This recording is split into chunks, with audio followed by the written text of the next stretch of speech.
Hello student, we are back on the topic RC circuit. Guys, just previous video session में हम लोगों ने RC circuit में दो केसेस कर लिया था, जिसमें सर्किट में करंट, किसी कैपेसिटर में चार्ज, एनर्जी वगैरह निकाला करते थे at t equals 0 and at t equals infinity. t equals infinity को हमने स्टेडी स्टेट बोला था और t इक्वल्स 0 को इनिशियल स्टेज बोला था। ये बात गौर करने वाली थी कि t इक्वल्स 0 पर कैपेसिटर में कोई एनर्जी स्टोर नहीं होती थी, कोई चार्ज स्टोर नहीं होती थी और वो जस्ट एक कंडक्टिंग वायर की तरह बिहेव करता था। और t इक्वल्स टू इन्फिनिटी की बात करें तो वो जस्ट एक ओपन सर्किट की तरह बिहेव करता था, मतलब एक ब्लॉकर की तरह वर्क करता था। तो गाइज हमने ये सारी चीजें आपको बता रखा है। अब गाइज हम लोग बात करेंगे and that is very interesting case guys, जब हम लोग t इक्वल्स टू 0 और t इक्वल्स टू इन्फिनिटी के बीच कैपेसिटर को डील करेंगे, इनफैक्ट आरसी सर्किट को डील करेंगे। तो उस केस में गाइज चार्जेस जीरो नहीं होगी, मैक्सिमम नहीं होगी, दोनों के बीच कुछ ना कुछ होगी और वो टाइम डिपेंडेंट होगी। करंट की भी बात करें तो करंट भी टाइम डिपेंडेंट होगी। तो चलिए गाइज, आइए उसको आज एक्सप्लोर करने की कोशिश करते हैं कि आरसी सर्किट में किसी भी इंस्टेंट में चार्ज क्या होती है। ठीक है गाइज, तो चलिए स्टार्ट करते हैं आज।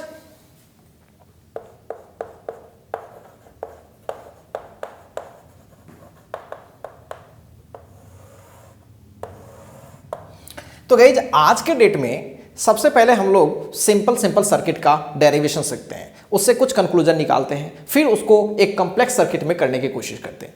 तो चलिए गाइज, सबसे पहली बात तो किसी भी कैपेसिटर को हम लोग जब चार्ज करते हैं तो नेचुरली गाइज रजिस्टर का यूज तो होता ही है। हाँ, स्टेडी स्टेट में हम लोग रेजिस्टर्स यूज नहीं करते हैं, वो दिखता नहीं है, लेकिन देखा जाए तो गाइज चार्जिंग प्रोसेस में रेजिस्टर की डेफिनेटली जरूरत होती है। तो अभी हम लोग की जो हेडिंग लगने वाली है चार्जिंग ऑफ ए कैपेसिटर, मतलब चार्जिंग के केस में कैपेसिटर का क्या हालचाल है वो चेक करेंगे। सो दो केसेस लगाएंगे गाइज। पहली case charging of a capacitor through resistor.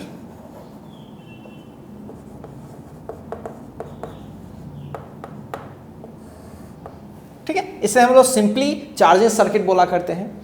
तो गाइस बहुत ही सिंपल सर्किट हम लोग बनाएंगे, बहुत ही सिंपल। एक मैंने रेजिस्टर लगा रखा है और एक कैपेसिटर लगा रखा है, कैपेसिटर C है, रेजिस्टर R है और एक सेल लगा रखा है, इसकी EMF को हमने E ले रखा है। सेल आइडियल है, इसकी इंटरनल रेजिस्टेंस मैंने 0 ले रखा है। अगर आप लेना है तो आप ले भी सकते हो, तब है कि टोटल रेजिस्टेंस में capital R plus small r add up हो जाएगा और कुछ होगा नहीं गाइज। तो बहुत ही सिंपल सर्किट है गाइज। इसमें सिंपली क्या हो रही है, सर्किट में चार्ज पहुंच रही है, मतलब यूँ कहें कि कैपेसिटर धीरे धीरे क्या हो रहा है, चार्ज हो रहा है। ठीक है, और अप्रोच कर रहा है मैक्सिमम चार्ज की तरफ, उसी बीच की सिचुएशन है। तो किसी भी वक्त में गाइज हमें नहीं पता, तो करंट थोड़ी देर के लिए हमने मान लिया I। अब इसमें किसी भी वक्त में चार्ज मान लिया Q प्लस Q है, तो इसमें क्या हो जाएगी माइनस Q। अब इसमें किरचॉफ्स लॉ यूज कर सकते हैं गाइस। अब आपके दिमाग में होगा कि सर किरचॉफ्स लॉ क्या हम R और C दोनों मिला के कर सकते हैं? हाँ गाइस, बिल्कुल कर सकते हैं। वो तो एक सर्किट का पार्ट होता है, तो वो हम कहीं भी कर सकते हैं। सर्किट में कैपेसिटर हो, रेजिस्टर हो, आगे चल के इंडक्टर भी ऐड हो जाए तो कोई फर्क नहीं पड़ता, बस आप उसको पोटेंशियल डिफरेंस लिखने आना चाहिए। ठीक है, तो इसका पोटेंशियल डिफरेंस आपको लिखने आता ही है, Q/C, और ये तो आपको पता ही है I टाइम्स ऑफ R। तो चलिए गाइस, इसमें हम लोग यूज करते हैं किरचॉफ्स लॉ, डायरेक्ट यूज कर सकते हैं या फिर A और B के बीच का पोटेंशियल EMF तो डायरेक्ट भी लिख सकते हैं। तो चलिए A से B तक ही पहुंच जाते हैं। सो VA माइनस करंट के डायरेक्शन में है तो माइनस IR, फिर कैपेसिटर में प्लस से माइनस में जा रहे हैं, सो माइनस Q/C, और कहाँ पहुंच गए B। तो गाइस अगर मैं VA माइनस VB की बात करूं तो आपको ये चीज दिख रहा होगा, ये तो E की इक्वल है, VA माइनस VB E की इक्वल है। अब यहां से ही गाइस असली चीज चालू होता है। जैसा कि आपको पता है कि करंट हर पल चेंज हो रही है, चार्ज हर पल चेंज हो रही है, सो I भी टाइम पर डिपेंड कर रही है और Q भी टाइम पर डिपेंड कर रही है। तो गाइस एक रिलेशन तो आपने पढ़ा ही है, I इक्वल्स dQ/dt। ठीक है, इसको यूज कर लेते हैं इसमें फर्स्ट में, फ्रॉम फर्स्ट। अगर गाइस फर्स्ट में हम यूज करें तो E will be dQ/dt into R Q/C। अब इस क्वांटिटी को इस साइड में ले आते हैं,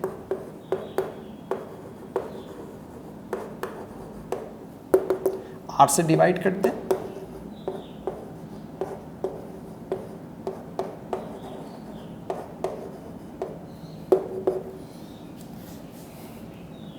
dt को इस साइड ले आते हैं, या इसको सॉल्व कर लेते हैं गाइज। RC तो EC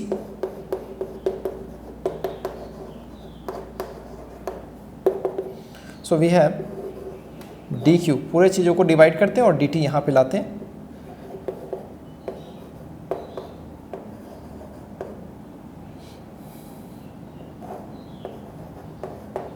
राइट, ये रहा। अब यहाँ पे एक चीज आपको दिख रही होगी, चार्ज भी डिफरेंशियल फॉर्म में है और टाइम भी डिफरेंशियल फॉर्म में है। इंटीग्रेट करेंगे तभी हमें चार्ज मिलेगा और टाइम डिपेंडेंसी मिल जाएगी।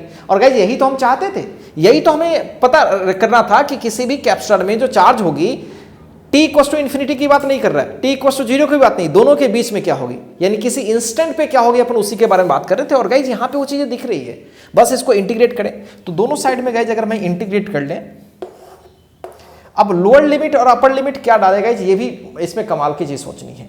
ठीक है, तो यहीं पे आपको थोड़ा सा अच्छे से समझना पड़ेगा।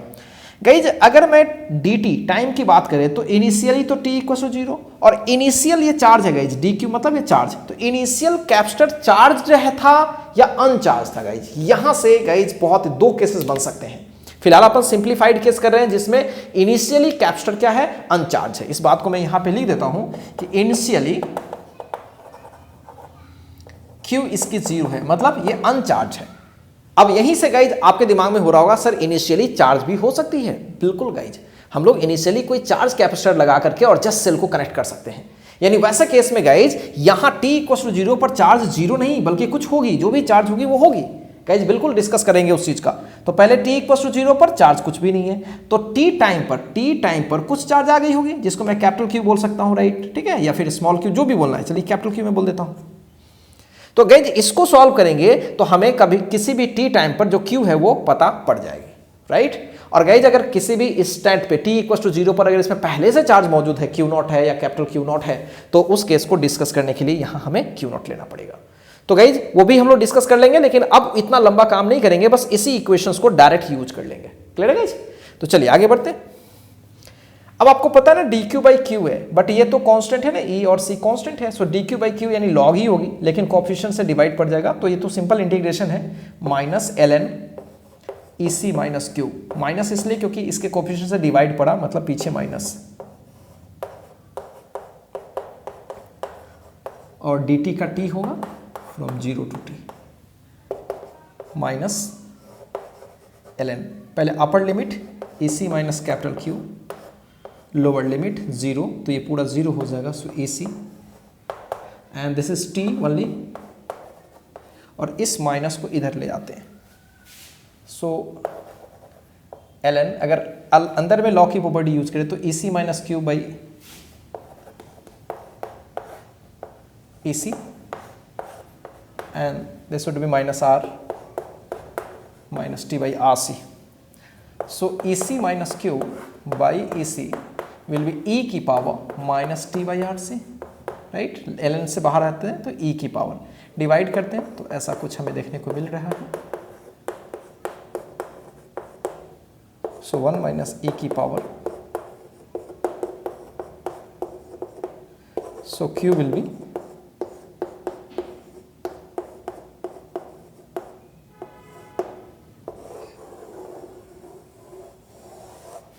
गाइस ये चीज मिला हमें, किसी भी इंस्टेंट t पे कितनी चार्ज स्टोर होगी कैपेसिटर में, ये दिख रहा है, जिसमें माइनस t बाई RC हमें दिख रहा है। अब इसमें कुछ छोटी छोटी चीजें हैं जो हमें समझना चाहिए गाइस। यहाँ r टाइम्स ऑफ जो c होती है ना गाइस, इसको जनरली हम लोग टॉ से डिनोट करते हैं, और इसे हम लोग बोलते हैं simply time constant of RC circuit. इसको सिंपली बोलते हैं time constant of RC circuit. Clear है गाइस? अब इसका क्या डेफिनेशन हो सकता है गाइस, वो भी मैं डिफाइन करूंगा। अभी तो सिंपल R इंटू सी बोल रहे हैं मैथमेटिकली, तो Q अगर मैं लिखना चाहूं तो ये EC 1 माइनस टी बाई टॉ हम लिख सकते हैं। इसको हम लोग डिफाइन भी कर लेंगे। अब गाइस इसमें कुछ ध्यान रखने वाली बात है कि E इंटू सी क्या है, अच्छे से बात करें। अगर आप इस सर्किट को गाइज स्टेडी स्टेट में ले जाएं तो आप बोलोगे कि सर इस R का कोई काम नहीं होगा। वैसे केस में इसमें टोटल चार्ज कितनी होगी, बोलोगे सर वैसे केस में इसकी पोटेंशियल इसके बराबर हो जाएगी। And Q will be C times of V। C इसके C है और V तो E के बराबर है C, यानी गाइज ये मैक्सिमम चार्ज है। मतलब ये जो टर्म आपको दिख रही है ना, this is the max charge, steady state की चार्ज है guys, this is the Q max बोल सकते हैं।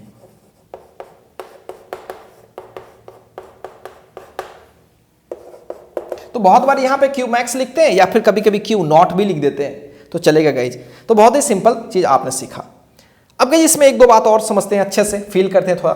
अगर ग्राफिकली बात करें, अगर ग्राफ इसका प्लॉट करने की कोशिश करें कि कैसे चार्ज वेरी कर रही है T और Q में, तो गाइज T इक्वल टू 0 डाल के देखते हैं। जैसे T इक्वल टू 0 डालेंगे तो ये पूरा टर्म क्या हो जाएगा 1, T इक्वल टू 0 तो E की पावर गाइज 0 हो जाएगा ना, और E की पावर 0 मतलब 1, तो ये पूरा टर्म क्या हो जाएगा 1, और 1 माइनस 1 0, यानी कोई चार्ज भी नहीं होगी। तो गाइज T इक्वल टू 0 पर वाकई कोई चार्ज नहीं है कैपेसिटर में। यार ये चीज हमें पता भी थी कि T इक्वल टू 0 पर वाकई इसमें कोई चार्ज नहीं होती है, इन्फिनिटी पे सबसे मैक्स चार्ज होती है। लेकिन गाइज अब ये वेरिएशन कैसे होगी, ऐसे होगी या फिर ऐसे होगी या फिर स्ट्रेट होगी, वेरिएशन तो कैसे भी तरीके से हो सकती है ना वो। अब e की पावर माइनस एक्स है ना गाइज, e की पावर माइनस एक्स ये कर्व होती है, और e की पावर अगर गाइज आपको अच्छे से याद हो तो e की पावर x की ग्राफ कुछ ऐसे होती है, और e की पावर माइनस एक्स की ग्राफ कुछ ऐसे होती है, ठीक है। और गाइज माइनस टाइम्स है, यहां पे ध्यान से देखेंगे माइनस e की power minus T by tau, तो ये कैसे हो जाएगी, थोड़ी पलट जाएगी, ठीक है। थोड़ा मैथमेटिकल ग्राफ है गाइज, थोड़ी पलट जाएगी।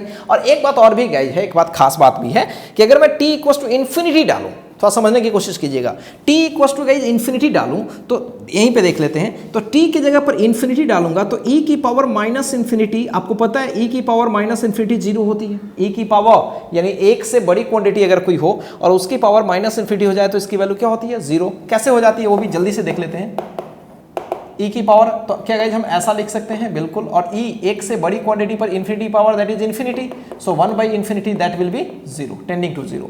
सो गाइज ये पूरी टर्म 0 हो जाएगी, सो EC के बराबर, यानी मैक्स चार्ज कितनी हो सकती है इस पे गाइज, इसको समझते हैं। मैक्स चार्ज कितनी हो सकती है EC, उससे ज्यादा चार्ज हो ही नहीं सकती है, राइट। तो साफ क्लियर है कि इसकी कर्व ऐसे दौड़ेगी, ऐसे इसको अप्रोच करने की कोशिश करेगी, अप्रोच। तो गाइज याद होगा जब मैं आपको बता रहा था स्टार्टिंग में, तो मैंने आपको बोला था कि थ्योरेटिकली बात करें तो चार्ज कभी मैक्सिमम एक्वायर ही नहीं कर सकती। अब यहां से क्लियर हो रही है guys, t equal to infinity डालेंगे तभी तो ये EC के बराबर हो रही है। और सोचो क्या इन्फिनिटी अपने आप में कोई फिक्स्ड नंबर है, बहुत बड़ी से बड़ी भी नंबर क्या हो सकती है इन्फिनिटी। अगर आप 10 खरब भी बोल रहे हो तो उससे ज्यादा भी नंबर्स क्या हो सकता है। तो इन्फिनिटी का वाकई कोई गाइज अपने आप में कोई खास ये नहीं होता है। तो इन्फिनिटी अप्रोच करना वाकई में बड़ा मुश्किल काम है, इसलिए हम लोग बोल रहे थे कि Q इक्वल टू CEC यानी मैक्सिमम चार्ज होना अगर थ्योरेटिकली बात करें तो गाइज ये पॉसिबल नहीं है, यानी मैक्स चार्ज स्टोर करने के लिए बहुत समय लगेगा, ठीक है। तो लेकिन फिर भी EC के आसपास तो हो ही जाएगा, ये लगभग गाइज 0 ही होगी, तो EC के बराबर तो हो ही जाएगा। यही चीज मैंने आपको गाइज बताया था। तो मेरी बातें क्लियर है गाइज, हमने क्या क्या कर लिया एक बार अच्छे से वाच कर लीजिए, पूरा अच्छे से वाच कीजिए। मैंने बोला कि अभी हम लोग RC सर्किट को डिस्कस करने वाले हैं t इक्वल टू 0 से लेकर के t इक्वल टू इन्फिनिटी के बीच, राइट। t इक्वल टू 0 और इन्फिनिटी के बीच का मतलब उसमें चार्ज कभी भी 0 नहीं होगी, कुछ ना कुछ होगी और टाइम डिपेंडेंट होगी, टाइम बढ़ती जाएगी, चार्ज धीरे धीरे इंक्रीज करती जाएगी। सर्किट की करंट की बात करें तो सर्किट की करंट धीरे धीरे घटती जाएगी गाइज। अभी आ रहे हैं करंट, अभी नहीं निकाला है, तो सर्किट में जो करंट होगी लगातार वो बदलती जाएगी। तो गाइज हमने क्या किया, किसी भी इंस्टेंट पे मान लिया कि इसमें Q चार्ज है और इसमें माइनस Q चार्ज है और I करंट है, तो मैंने बस सिंपल A और B के बीच पोटेंशियल डिफरेंस निकाला और इसी को हम लोग आगे बढ़ाए। अब यहाँ पे ध्यान देने वाली बात है कि I भी वेरिएबल है और Q भी वेरिएबल है, तो I और Q को हम लोग एक वेरिएबल में कन्वर्ट कर ले, तो and that will B I equals dQ by dt। वो हमने यहाँ पे डाल दिया, जैसे ही डाला गई तो हमें सारा वेरिएबल Q में मिल गया। अब बस इसको इंटीग्रेट कर लिया तो हमें चार्ज मालूम हो गया। अब ध्यान रखने वाली बात यहां पे थी कि इनिशियली t इक्वल टू 0 पर चार्ज क्या लेनी है, 0 अगर लेते हैं तो अलग डेरिवेशन हो जाएगी, t इक्वल टू 0 पर कोई चार्ज लेते हैं तो अलग डेरिवेशन आएगी। अब ये चीज आप पे डिपेंड करता है कि आपने जो कैपेसिटर को यूज किया है RC सर्किट में वो इनिशियली कैसा किया है, अनचार्ज डाला है या चार्ज डाला है, ये आप पे डिपेंड करता है। तो गाइस इसमें कैसा डाला है हमने, स्टार्टिंग में अनचार्ज। तो हमने इसको सॉल्व करते करते और यहाँ पे हमें एक रिजल्ट मिला जिसमें RC को हमने टाइम कांस्टेंट बोला है। अभी RC को हमने डिफाइन नहीं किया है, simple R times of C को बोल रहे हैं टाइम कांस्टेंट। और इस रिलेशन से गाइज हमें ये पता पड़ रहा है, साफ पता पड़ रहा है कि EC जो हो रही है वो मैक्स हो रही है। और गाइज t इक्वल टू 0 डाल दे तो वाकई 0 दिखाई दे रही है। और वाकई ये बात क्लियर भी है कि इनिशियल स्टेज में कोई चार्ज बार जिसमें होती नहीं है और इन्फिनिटी पर मैक्सिमम होती है, गाइज वो भी दिखाई दिया है। तो t इक्वल टू इन्फिनिटी डालने पर ये 0 हो जाता है तो EC, और t इक्वल टू 0 डालने पर गाइज e की पावर 0 1 1 माइनस 1 0 वो साफ दिखाई दे रहा है। ग्राफ खींच लिया गाइज हमने इस तरह से ग्राफ होता है। क्लियर है गाइज?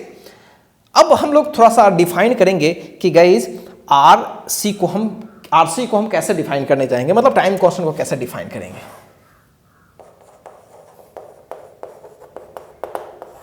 ठीक है, ये चार्जिंग सर्किट में मैं डेफिनेशन कर रहा हूं, समझते हैं गाइज। अगर थोड़ा सा एक चीज को समझा जाए,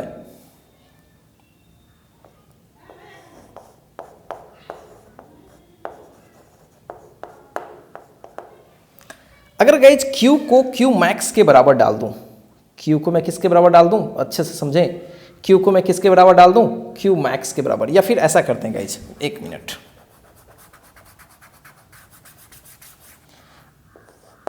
अगर मैं t के जगह पर tau को यूज कर लूं, ठीक है, इस इक्वेशन में t के जगह पर मैं क्या यूज कर रहा हूं, t यूज कर रहा हूं, tau। तो डालते हैं तो क्या मिलेगा, सो Q will be Q max 1 minus e की पावर -1 गाइस। अच्छे से बात करें, यहां पे tau डाला तो tau से tau कट गया -1,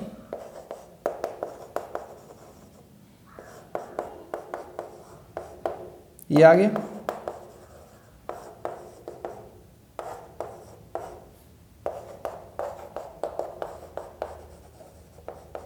अब E की वैल्यू 2.71 के आसपास,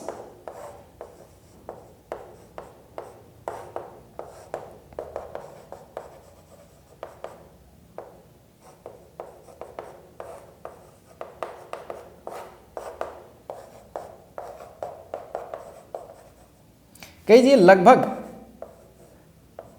0.63, लगभग मैं बोल रहा हूं 0.63 के अप्रॉक्स आता है ये, राइट, 0.63 ये याद रखा जाता है, मतलब आपको आगे चल के जरूरत पड़ेगा। तो गाइस हमने क्या देखा, अगर मैं इसको परसेंटे में कर लूं, ऐसे Q बाई Q मैक्स कर लूं, कहीं मेरे पास जगह तो नहीं है,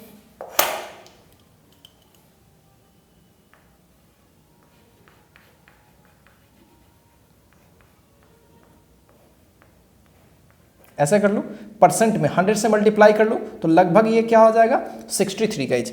एक्चुअली ये 63 लगभग में आता है गाइज। एक काम करिए गाइज, पहले आप इस सब चीज़ों को एक बार कॉपी कीजिए, तो मैं आपको बताता हूं कि ये मैं डिफाइन कैसे करना चाह रहा हूं। बस अपन को अभी क्या किया, टी के जगह पर टॉ डाला है इस पूरे इक्वेशंस में, इस वाले इक्वेशन में, और आगे बढ़ा करके मैं एक रिलेशंस पे पहुंच चुका हूं। और Q बाई Q मैक्स हमें 0.63 मिल रही है जब टी के जगह पर क्या डाल रहे हैं गाइज, टॉ डाल रहे हैं। अब ध्यान से इस बात को रखिएगा, टी के जगह पर क्या डाल रहे हैं, टॉ। ठीक है, पहले कॉपी कीजिए तो मैं आपको बताता हूं।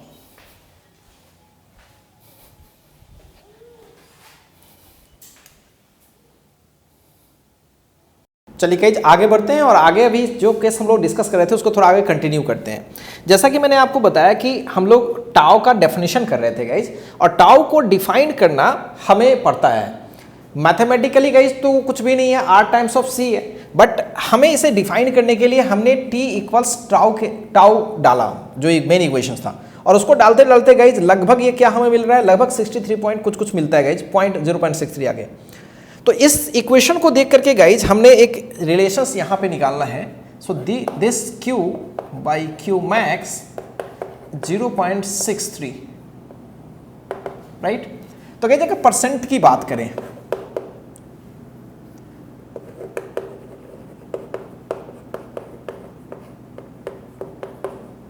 तो ये लगभग 63% हो जाएगा।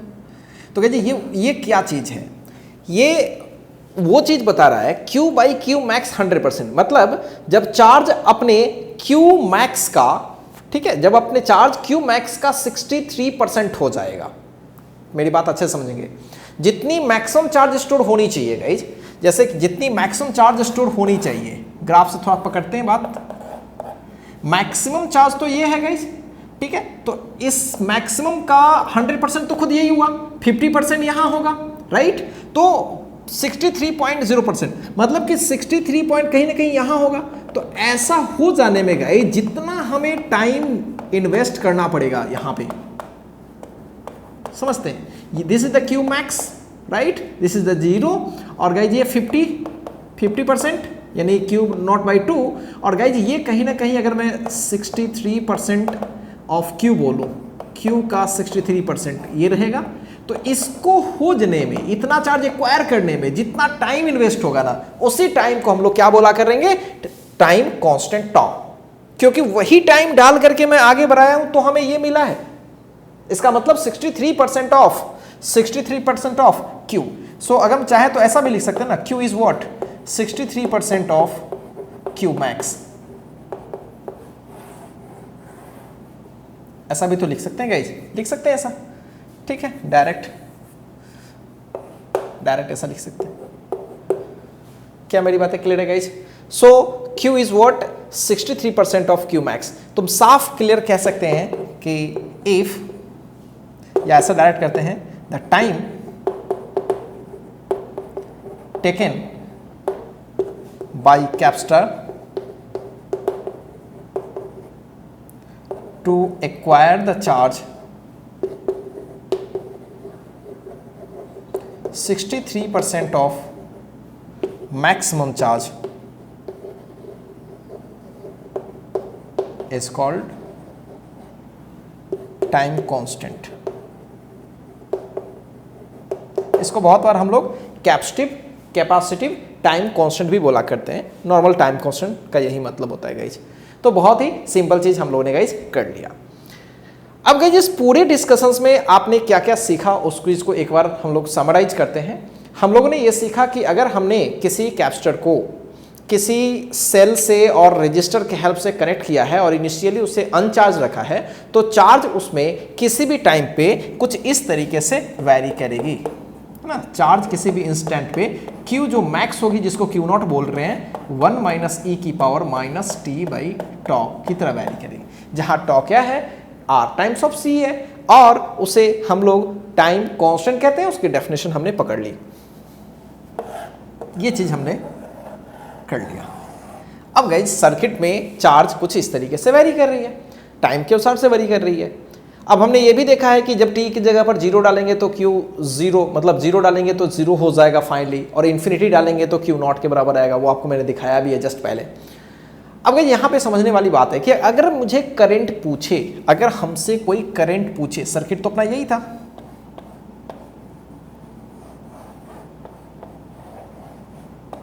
ये R रहा। गाइस हमसे कोई पूछता है कि करंट क्या होगी, जब इसमें चार्ज लगातार वेरी कर रही है तो ऑब्वियस सी बात है कि करंट भी लगातार वेरी कर रही होगी। तो गाइस करंट कैसे निकालें? तो अगर गाइस मैं इसको फर्स्ट को डिफरेंशिएट कर लूं टाइम के रेस्पेक्ट में, differentiating first with respect to time, तो अपन बिल्कुल करंट निकाल पाएंगे, because D Q by D T होती है।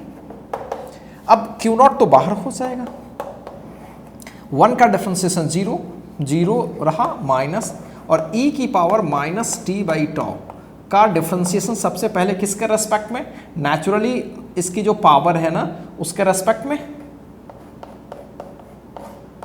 डिफरेंशिएशन तो आपको आता ही होगा, और माइनस टी बाई टॉ का डिफरेंशिएशन वापस टाइम के रेस्पेक्ट में।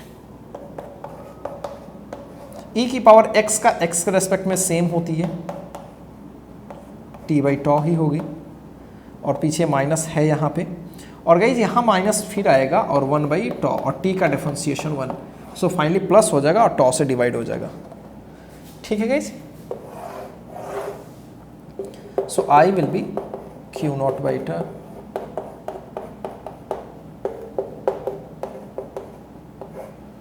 And this is what, tau is what, R times of C, और Q नॉट बाई C क्या होता है guys, Q by C is the V मतलब maximum charge by C, this is the max charge guys, max charge by C means obviously E potential difference guys। जब ये maximum charge हो जाएगा तो फिर R की कोई जरूरत नहीं हो जाएगी, ये बात आपको शुरू से पता है। तो गाइज जब R की कोई जरूरत नहीं पड़ेगी तो फिर इसमें जो मैक्स चार्ज होगी, अगर कोई पूछे कि Q मैक्स क्या होगी, that would be C, V की जगह पर हम E लिख सकते हैं ना गाइज, तो E की जगह पर हम क्या लिख सकते हैं, Q naught by C। Obviously Q naught by C को हम लोग E बोल पाएंगे, डायरेक्ट E बोल पाता हूं, और E बाई R क्या होती है, बोलोगे max current, E by R क्या होगी, मैक्सिमम करंट होगी गाइज। अब मैक्सिमम करंट कब होगी, जब कैपेसिटर ब्लॉकर का काम बिल्कुल ही नहीं कर रहा होगा। स्टार्टिंग की बात मैं करता हूं, तो स्टार्टिंग में चार्ज ऐसे दौड़ेगी, ये कोई काम ही नहीं कर रहा होगा, उस केस में आई हो जाएगी E बाई आर, यानी that is a maximum. So current max तब होती है जब चार्ज क्या होती है, मीन होती है, यानी जीरो होती है। तो ऑब्वियस सी बात है ये आई मैक्स है। सो आई मैक्स ई की पावर माइनस टी बाई। तो गाइज ये रिलेशंस करंट के लिए, अगर मैं इसका ग्राफ बनाऊं तो ये तो डायरेक्ट है e की पावर माइनस एक्स, तो obviously t equal to zero डालूंगा तो e की पावर जीरो गाइज ये 1 रहेगा, 1 इंटू आई मैक्स, तो आई मैक्स स्टार्टिंग में मैक्स से स्टार्ट करेगी, ये आई है और ये t, और धीरे धीरे घटते चले जाएगी, और इन्फिनिटी पर e की पावर माइनस इन्फिनिटी जीरो, मैंने थोड़ी देर पहले बताया, तो ये पूरा जीरो, तो उससे ये जीरो हो जाएगा, तो जीरो की तरफ ये ऐसे टेंड करती रहेगी। तो गाइज ये किसका ग्राफ है, करंट का ग्राफ है। क्या मेरी बातें गेट कर रहे हैं अच्छे से, बिल्कुल गेट कर रहे होंगे, ये आई मैक्स है, ठीक है गाइज। तो ये चीज भी आप समझ सकते हैं। तो हमने करंट भी किसी टी टाइम में निकाल लिया। कौन सा सर्किट है गाइज, अभी जो भी डिस्कस कर रहे हैं एक केस डिस्कस कर रहे हैं जिसमें हम लोग चार्जिंग सर्किट पढ़ रहे हैं गाइज, अभी चार्ज ही कर रहे हैं, राइट। डिस्चार्ज भी करेंगे, अगर एक बार कैपेसिटर अगर फुल चार्ज हो जाए और सेल को हटा करके उसको मैं करेक्ट कर दूं तो उसके चार्जेस क्या होंगे, धीरे धीरे वैनिश हो जाएगी, करंट में वो फॉर्म करेगा, धीरे धीरे रेजिस्टर में वो हीट के रूप में धीरे धीरे वैनिश करेगा। तो उसी के बारे में भी अपना बहस करेंगे। चलिए गाइज ये सारी चीजें कंप्लीट हो गई, आप इसको एक बार कॉपी कर लीजिए, और गाइज इसमें और भी बहुत सारी चीजें आप चाहे तो निकाल सकते हैं। आप एनर्जी भी किसी इंस्टेंट पे निकाल सकते हैं, पोटेंशियल डिफरेंस भी निकाल सकते हैं गाइज। अब कुछ भी नहीं रहा, अगर मैं आपसे बोलूं, कहीं मेरे पास जगह हो, अगर मैं आपसे बोलूं कि भाई आप पोटेंशियल डिफरेंस निकालो किसी भी इंस्टेंट पे, तो V इक्वल्स क्यू इंस्टेंट पे बाई सी तो बदलता नहीं है, तो Q तो किसी इंस्टेंट पे आपने निकाल रखा है, Q नॉट 1 माइनस ई की पावर माइनस टी बाई टॉ, और बाई ऑलरेडी C, और Q by C is the V, Q by C is the V max, right. तो दिस इज द V, और V मैक्स क्या होती है guys, जो cell की ईएमएफ है वही ना V मैक्स होगी। तो किसी भी इंस्टेंट पे आप पोटेंशियल डिफरेंस भी, और किसी भी इंस्टेंट पे एनर्जी निकालनी होगी तो हाफ ऑफ CV स्क्वायर या half of Q square, guys वो सब याद नहीं रखते हैं। अब इतने सारे फॉर्मूला रट्टा मार के चलोगे तो दिमाग ही खराब हो जाएगा। बस हमें करंट और चार्ज पता रहे तो बात खत्म है, बस इतनी सी बात है। कॉपी कीजिए, आगे बढ़ते हैं।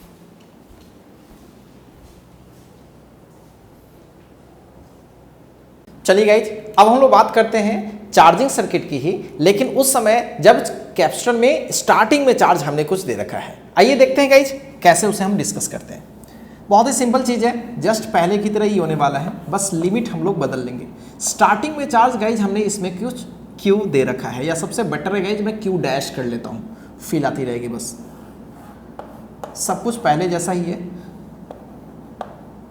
कैपेसिटर सी है।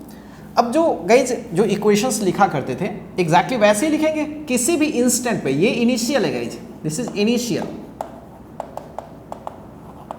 और जो मैं Q और माइनस Q लेता हूं ये किसी भी इंस्टेंट का है, राइट। तो पहले की तरह लिखता हूं A और B के बीच का पोटेंशियल डिफरेंस, तो E लिखूंगा तो ये हो जाएगा IR plus Q by C, just पहले की तरह मैं सॉल्व कर रहा हूं। इसको हम R dQ बाई dt लिख सकते हैं, जस्ट पहले की तरह। और ये गाइज कौन सा केस कर रहे हैं, charging of capacitor when initial charge on capacitor is given, right। और इसमें लेट कर लेते हैं, let Q dash be the initial charge on capacitor, तब सर्किट में आगे दौड़ते हैं। तो सर्किट में गाइज बस वही केस करने वाले हैं, simple. So E minus Q by C R D Q by D T, so E C minus Q by R C D Q by D T. So finally we have D Q divided by E C minus Q equals D T by R C. Guys just यही। अब यहाँ पे integration guys कहाँ से कहाँ करेंगे, this is quite easy. Zero से लेकर के, तो जीरो पर उस समय चार्ज क्या थी गाइज, क्यू डैश थी, पहले क्या था जीरो, अब क्यू डैश है, और किसी भी टाइम पर क्यू चार्ज निकालनी है, और ये टी। अब इसका इंटीग्रेशन करेंगे तो एल एन ही होगा naturally. So L N E C minus Q, minus से डिवाइड पड़ेगा, सो ये क्यू डैश क्यू और ये 1/RC डायरेक्ट में करता हूँ, टी आ जाएगा। अब मैं सॉल्व करने की कोशिश करता हूँ उसे। तो गाइज ये हो जाएगा ln AC माइनस क्यू। अगर मैं अपर लिमिट डाल ही दूँ यहाँ पे, अपर लिमिट में डाल दूँ तो क्यू आ जाएगा, ये कैपिटल क्यू और minus ln AC minus Q dash और पीछे ये माइनस रह गया और ये T/RC। इस माइनस को यहाँ पे ले आए और यहाँ पे प्रॉपर्टी यूज़ कर लें। सो ln AC minus Q divided by AC minus Q dash minus T/RC। तो इस पूरे क्वांटिटी को अगर हम निकाल लें तो e की पावर माइनस T/RC, राइट। तो इस चीज़ को निकालें तो इससे मल्टीप्लाई करना पड़ेगा। सो AC minus Q dash e की पावर माइनस T/RC, राइट। इसको सॉल्व करने की कोशिश करते हैं। सो AC अगर मैं मल्टीप्लाई कर लूँ उस साइड में, सो AC e की power minus T/RC minus Q dash e की पावर माइनस T/RC। इस पूरी चीज़ों को इधर ले आते हैं तो क्यू हम निकल जाएगा।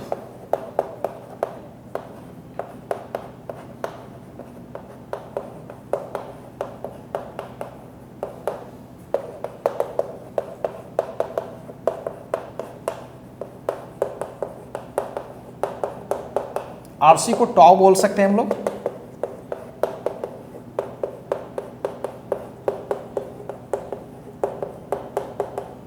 तो गाइज इक्वेशंस तो जस्ट पहले की तरह है, बस एक चीज जो है ना एक्स्ट्रा वो ऐड अप हो गया and that is Q dash e की पावर माइनस T/। बस ये चीज हमें याद रखना। पहले की तरह तो गाइज यही था ना। और ऐसे भी गाइज इसमें स्पेशल केस लगा ले, अगर इनिशियली कोई चार्ज नहीं है तो Q dash will be zero, Q dash will be zero तो whole term will gets cancelled out. तो गया Q equals AC 1 minus e की पावर माइनस T/2। क्या मेरी बात है गाइज क्लियर है? तो बहुत ही आसान फॉर्मूला है, बस ये वाले टर्म इसमें क्या हो गए, ऐड हो गए। इस बात को हमेशा दिमाग में रखेंगे, ठीक है गाइज। तो this is the charge this is the charge at any instant t whenever initial charge on the capacitor is Q dash, this Q dash. क्या मेरी बात है क्लियर है गाइज? अगर आपसे अब कोई पूछे कि करंट जरा निकाल लो इस केस में, तो गाइज फिर से डिफरेंशिएशन पड़ेगा, differentiating with respect to time t। So dq/dt इसका डिफरेंशिएशन करेंगे तो पहले की तरह होगा, हालांकि आप दोबारा भी कर सकते हो लेकिन गाइज नहीं करते हैं। इसका डिफरेंशिएशन करेंगे तो हमें मिलता था, अगर आपको याद होगा, यहाँ पे I max मिलती थी, राइट। तो I max इंटू e की पावर माइनस T/2, इसका डिफरेंशिएशन करने पर ये आएगा और ये एक्स्ट्रा आ गया गाइज। तो ये Q डैश और इसका डिफरेंशिएशन करेंगे तो माइनस 1/τ पीछे आ जाएगा, ठीक है। और इसका डिफरेंशिएशन वापस यही रह जाएगा और Q/τ निकालेंगे, ये Q डैश बाई τ और τ तो R टाइम्स ऑफ C होगी, राइट। बस यही हो जाएगा। तो ये I max में से माइनस करना पड़ेगा Q डैश RC और e की पावर माइनस T/τ, ठीक है guys. So this will be the current at any time t, right. तो गाइज ये रट्टा नहीं मारना है। अगर हमने ये निकाल लिया तो बस डिफरेंशिएशन हमें आती है, डायरेक्ट कर लेंगे, क्योंकि ये सारी चीजें याद रखना थोड़ा मुश्किल होता है ना। तो आप ओरिजिनल फॉर्मूला याद रखें, बस ये फॉर्मूला याद है, इसमें ये केवल ऐड अप हो रहा है, ठीक है गाइज। होपफुली ये चीजें समझ में आ रही होगी गाइज। तो अभी तक गाइज हम लोगों ने क्या किया, केवल और केवल चार्जिंग सर्किट को ही डिस्कस कर रहे हैं। एक्चुअली हम लोग कैपेसिटर को चार्ज कर रहे हैं रजिस्टर के हेल्प से और करंट निकाल रहे हैं, चार्ज निकाल रहे हैं इन्फिनिटी और जीरो के बीच, कभी भी किसी भी इंस्टेंट पे, ठीक है गाइज। चलिए आप इस चीज को एक बार कॉपी कर लीजिए गाइज। और अब उसके बाद हम लोग गाइज बहुत ही इंटरेस्टिंग केस करने वाले हैं। जस्ट जब कैपेसिटर गाइज फुल्ली चार्ज हो जाएगी या मैक्सिमम चार्ज हो जाएगी, तब उसके बाद सेल को हम डिसकनेक्ट करके यहाँ पे डायरेक्ट एक वायर कनेक्ट कर दें, डायरेक्ट शॉर्ट सर्किट कर दें। तो अब क्या होगी, सर्किट तो कंप्लीटेड ही होगी, लेकिन अब इसको सोर्स देने वाला नहीं होगा कोई। तो अब ये कैपेसिटर जो चार्ज है वही एक सोर्स बन जाएगा। चार्ज कैपेसिटर एक सेल की तरह जस्ट बिहेव करती है, ठीक है। बहुत टेम्पोरली करंट देती है लेकिन देगी गाइज।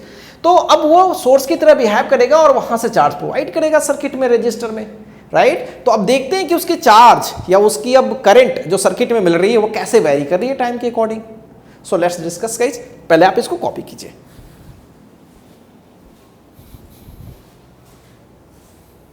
चलिए गाइज अब स्टार्ट करते हैं discharging of capacitor through a resistor. ये केस आई थिंक बी होगा।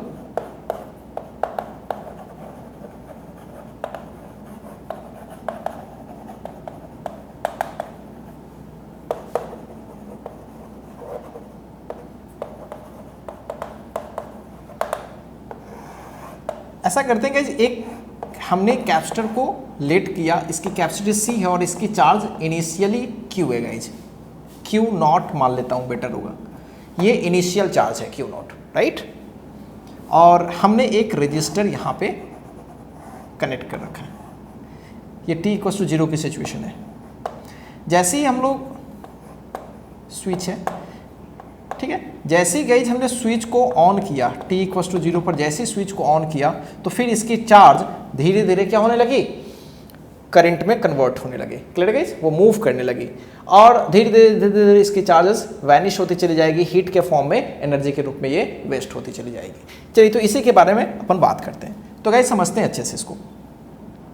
तो अगर गाइज अगर ध्यान से देखें, ठीक है, तो करंट मान लीजिए ये पॉजिटिव है और ये नेगेटिव है, तो करंट नेचुरली इस डायरेक्शन में होगी, प्लस से ऐसे माइनस की तरफ इस सर्किट के लिए। तो अगर मैं यूज करूं किरचॉफ्स लॉ, राइट, बहुत ही सिंपल है, ऐसे मैं दौड़ूं इसमें, तो ऐसे दौड़ूंगा तो माइनस IR और निगेटिव से पॉजिटिव तो प्लस हो जाएगा, राइट, नेगेटिव से गाइज पॉजिटिव तो प्लस हो जाएगा, क्या हो जाएगा Q/C, ठीक है गाइज, Q/C। अब ये जो Q है ना गाइज, ये किसी भी इंस्टेंट के बारे में बात बोली जा रही है, किसी भी इंस्टेंट पे ये Q चार्ज हो गई है।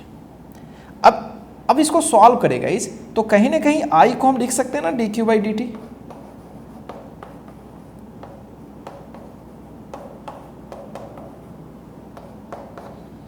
अब यहां एक बड़ी कमाल की चीज सोचने वाली है, ठीक है गाइज। अब ये dQ/dt क्या ये पॉजिटिव होगी या निगेटिव होगी? I will B plus dQ/dt और I will B minus dQ/dt। इस चीज को गाइस समझना है अच्छे से। तो आप अच्छे से वाच करें। अब अगर अच्छे से वाच करते हैं तो करंट अब इसमें है ना, अगर मैं करंट चार्ज के रेट की बात करूं तो चार्ज का रेट अब धीरे धीरे क्या होगा, ऑब्वियसली घटेगा, बढ़ने का तो सवाल ही नहीं है गाइस। तो इस चीज को दिमाग में हमेशा रखेंगे। So I will be what, minus dQ/dt, right, I will be what minus dQ/dt, बस इस बात का दिमाग में रखेंगे। तो गाइज ये आई विल बी dQ/dt या minus dQ/dt, minus dQ/dt। So are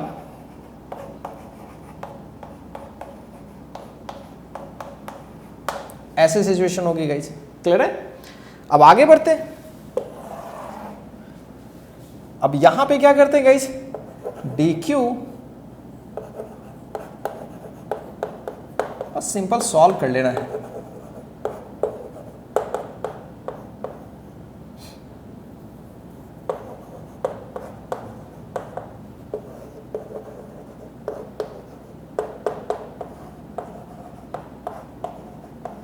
अब यहां पे वही गाइज है, अगर इनिशियली टाइम की बात करें तो कोई चार्ज थी या नहीं थी ना गाइज, Q नॉट चार्ज थी, और T टाइम पे कितनी चार्ज हो गई, Q हो गई, पता नहीं Q हो गई। सो dQ/T की इज ln Q 1/RC, और ये टाइम का T ही डायरेक्ट में कर लेता हूं। सो ln Q not, sorry RC होगा। सो ln Q/Q not, so Q/Q not will be e की पावर माइनस T/RC। और गाइज मैं Q की बात करूं सो Q नॉट e की पावर माइनस T/RC, और RC को फिर से क्या लिख पाएंगे, टॉ लिख पाएंगे, जस्ट प्रीवियस की तरह। तो ये चार्ज किसी भी इंस्टेंट पे है गाइज, और ये लगातार क्या होगी, डेफिनेटली घटेगी। अगर मैं इसका ग्राफ बनाऊं तो आपको पूरी फील आ जाएगी, है ना। ये I है, ठीक ठीक है, लगातार ये घट रही है गाइज, तो लगातार घटेगी ऐसे इस तरह से, ठीक। तो ये हो गया QT ग्राफ। अब इसमें गाइज टॉ को इसमें भी हम चाहे तो डिफाइन कर सकते हैं, थोड़ा समझते हैं। हम लोग डेफिनेशन ऑफ टॉ को ले सकते हैं by using discharging circuit, right. So इसके लिए फिर से T की जगह पर मैं टॉ का वैल्यू डाल दूं, so what will be the Q, this देख सकते हैं E, और ये 2.71 के आसपास होता है गाइज। और ये लगभग गाइज Q बाई, अगर मैं Q0 की बात करूं या फिर डायरेक्ट लिखूं, तो ये लगभग अगर आप डिवाइड करते हो 1 में तो 0.37 के अप्रॉक्स। तो अगर परसेंट में बात करें, ठीक है, तो 37% मैक्स चार्ज का ना, तो परसेंट की बात करें तो 37% और ऐसे फ्रैक्शन की बात करें तो 0.3। तो मैं लिख सकता हूँ Q equals what, Q into 37% लिख सकते हैं ऐसे, बात वही हो जाएगी। सो दिस इंप्लाइज कि हम बोल सकते हैं the time after which charge of the capacitor becomes 37% of initial in discharging case, या सिचुएशन लिख सकते हो, is called time constant।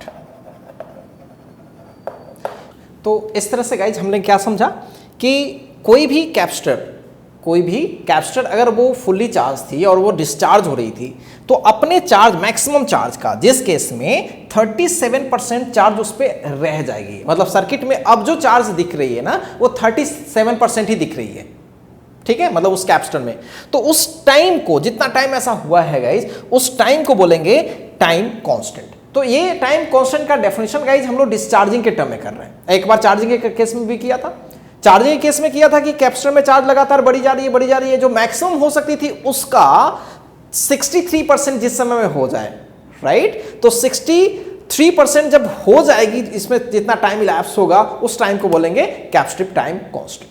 और यहां पे गई डिस्चार्ज हो रही है, तो मैक्सिमम का कितना परसेंट, मैक्सिमम का 37% अगर वो क्या हो जाए, रह जाए, मतलब अब उस पे चार्ज 37% ऑफ मैक्सिमम है गई, तो वो हो जाएगी। अब इसको गाइज हम लोग कैसे सोचेंगे, कैसे इसको फील करते हैं वो देखिए, ये है। और गाइज ये तो पूरा का पूरा, ये तो 0 है ना, तो इसका Q0 देख रहे हो, इसका 100% तो ये 50% है, ठीक है। और यहां पे कहीं होगी 37%। और गाइज ये इसमें जो टाइम लगेगा ना, ये टाइम, यही टाइम कांस्टेंट के बराबर होगा। होपफुली आपको समझ में आ रही होगी, बहुत ही छोटी चीज है ये। चलिए गाइज आप इस चीज को एक बार कॉपी कर लीजिए, फिर हम लोग आगे बढ़ेंगे।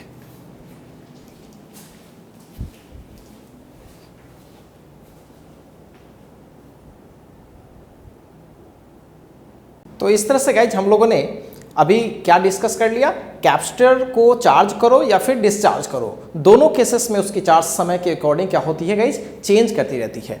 और अभी जो हम लोग डिस्चार्जिंग सर्किट कर रहे थे उसमें जो चार्ज हमने देखा किसी भी टाइम पे, तो QE ऐसे कुछ दिखी। और जहां तक करंट की बात है तो गाइज हम इसको डिफ्रेंशिएट करते हैं, और करंट क्या होगी, -dQ/dt, ये तो आपको पहले बता रखा था। तो गाइज हम लोग फर्स्ट को डिफ्रेंशिएट करें, आपको पता पड़ जाएगा -dQ/dt।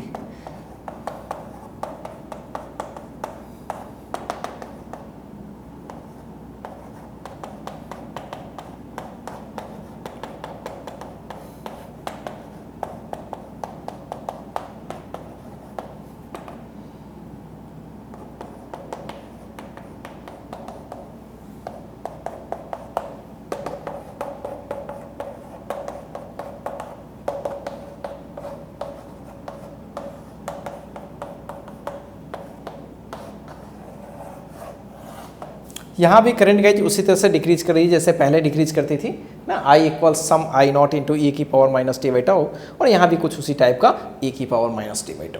तो यहाँ भी गाइज सेम सिचुएशन है, इसमें ज़्यादा कुछ फर्क नहीं है। क्या मेरी बातें क्लियर है गाइज? सो होपफुली गाइज ये छोटी छोटी चीज़ें आपकी क्लियर हो गई होगी। अब इसमें सवाल गाइज एक जो छोटा छोटा सवाल लगाते हैं, फिर कुछ अच्छे सवाल हम लोग लगाएंगे नेक्स्ट वीडियो सेशन में।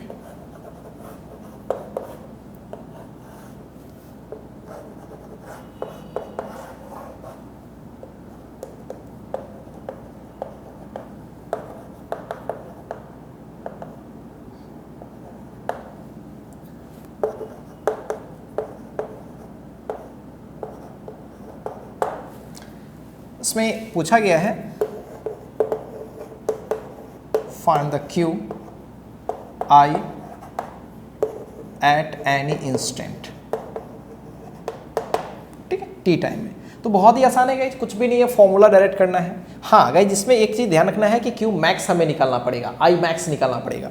तो चलिए गाइज, मेन चीज़ है कि क्यू मैक्स कैसे निकाले। क्यू मैक्स तो स्टेडी स्टेट में होती है ना, जब इसमें कोई चार्ज स्टोर नहीं होगी, सॉरी, जब इसमें कोई करंट फ्लो नहीं करेगी उस केस में, तो क्यू मैक्स क्या होता है, ऑब्वियसली क्यू इक्वल्स सी भी, और सी गाइज इसकी 4 माइक्रो है and V is 40, this is micro coulomb, right. So ये क्यू मैक्स होगी, राइट, माइक्रो में। तो आप चाहें तो आप इसे ऐसा लिख सकते हो। सो 16 इंटू 10 की पावर -5 कूलम। ये गाइज क्यू मैक्स भी हमने निकाल लिया, और आई मैक्स भी निकाल लेते हैं क्योंकि हमें दोनों चीज़ का जवाब देना है। तो आई मैक्स कब होती है, जब इसमें कोई चार्ज स्टोर नहीं होती है, उस समय मैक्स होती है स्टार्टिंग में। तो आई निकालने के लिए तो बहुत ही सिंपल फंडा है guys, V by R, R3 and 2 5, so 8 ampere की मैक्स करंट होगी। तो गाइज अगर किसी भी इंस्टेंट पे अगर चार्ज निकालें, Q at any instant,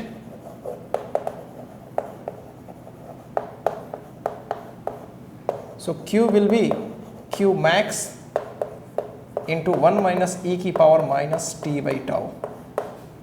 And what is Q max? Q max is 16 into 10 की power -5, 1 minus e की power minus t by tau. हाँ गाइज, tau भी निकालना चाहिए हमें। RC and what is R guys, main circuit में R total है 5 and सी तो आपको पता ही है 4 माइक्रो में चला जाएगा ये, राइट। और ये सेकंड आ जाएगा गाइज, फाइनली ये सेकंड आएगा। टाइम कांस्टेंट इज बेसिकली ये टाइम है, ठीक है। अगर आप इसका यूनिट वाइज अगर बात करोगे तो टाइम ही आएगा नेचुरली, ठीक है guys. So now what is this, 20 into 10 की पावर -6, ये पूरी चीज़ों को डाल दें तो ये किसी भी इंस्टेंट पे चार्ज पता पड़ गई। और आई की बात मैं करूं, right, so I is what, I max, I not जो भी है, e की पावर -t बाई टॉ, और आई मैक्स हमने ऑलरेडी निकाल के रखा हुआ है 8 एम्पियर, e की पावर -t बाई टॉ।